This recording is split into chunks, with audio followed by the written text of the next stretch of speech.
Okay, so we're going to figure out how do we tell if two circles are colliding.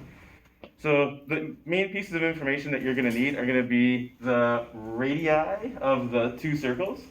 So this, you'll have your own variables for these. I was using like left D and right D for my paddles and ball D for the diameter. So you'll have to cut those in half. They'll have to be divided by 2. And then we have the distance between the two circles. That's the other piece of information you need.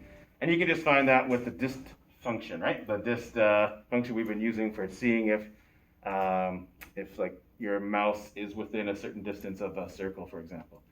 So those are the kind of pieces of information we need.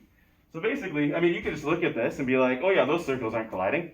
But a computer needs to turn that into math, right? It needs to turn that into some kind of equation or inequality to determine that.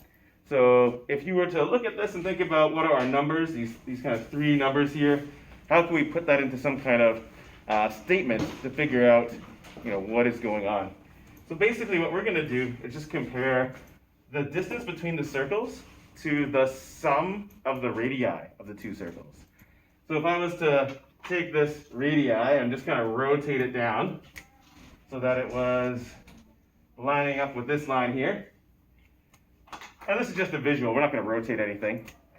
And if I was to rotate this radius going this way, you can kind of see that the sum of these two radii, if you add those together, when the two circles collide, right on the edge, when they're just kissing each other, right on the very edge of their circle, these two numbers will be equal to the distance that separates them. That's how we're going to know if the two circles are colliding. So the general question is just, hey, is this distance between them, is it less than or equal to the sum of the two radii? That's the sentence, the math statement that you need to check to see if they're colliding. So just to put that down in some kind of symbols here, basically this is the check we're doing. I'll try to color code it to make it clear. So we got our distance between the two. I'm just calling it D. That's not a variable. We'll talk about what that is in code, but just it's an idea right now. So we want to see if the distance is less than or equal to the sum of the two radii. R plus capital R is what I'm doing here.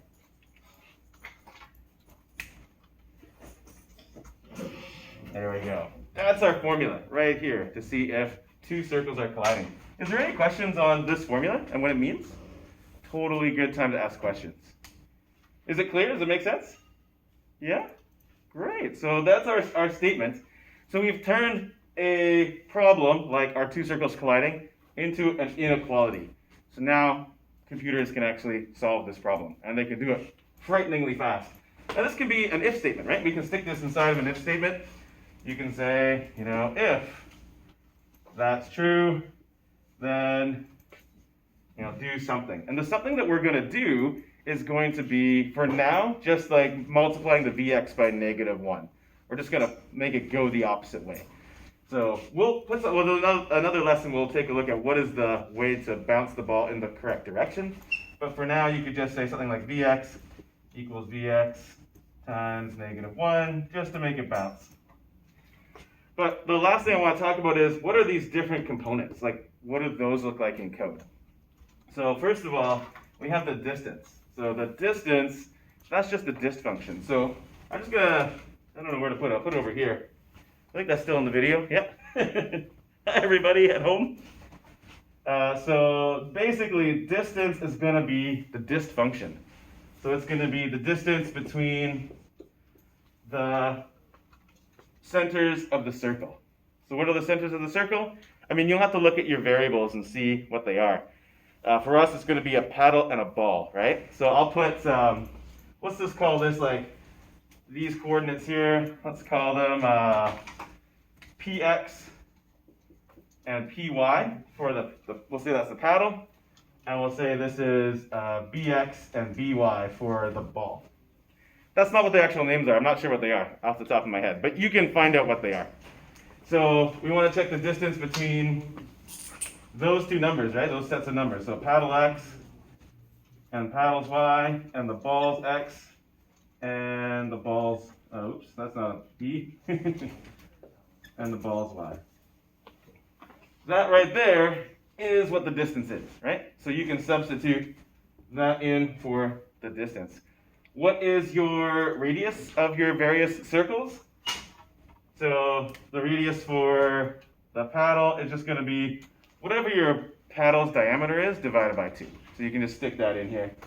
I actually think I'll just say the paddle's diameter, whatever it is, divided by 2. So that might be left D or right D, I forget.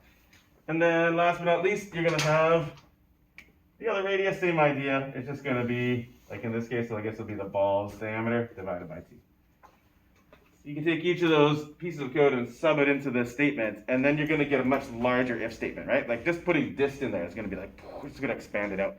But this is the main idea. So if you understand the main idea, you should be, relatively good to go, but you might have some problems as you go. Maybe you'll mistype something or whatever, so call me over if it's not working. You'll have to do this for both paddles. So there'll need to be some kind of code for the left paddle and the right paddle. So these numbers will change, right? The paddle's coordinates in one set will be the left paddles and the other set will be the right paddles. Same with the diameter, right? The ball is going to stay the same. The ball's not necessarily going to change. There's only one ball in this game currently, so that should be good. And last but not least, where do you put this code? Like, where does this belong? So it's not going to be any mouse click functions. It's not when you click the mouse. It's when it's happening constantly, right? Every moment you're checking it. So it's just like the bounce code. So bouncing off the walls, wherever you have that code, this would be a great place to put this if statement as well. It's just another piece of the bounce, statements that we're going to be doing. So you might want to center all those together, or just kind of keep them all huddled together in the same place. And I think that'll probably work out. But I guess you have to try it and call me over if you're having problems.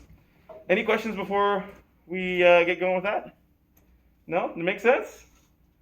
Yeah, mostly? Okay, great. Thanks, everybody. And if you, at home, don't quite understand what's going on, then shout me out in Teams, and we'll figure it out. Thanks, everyone.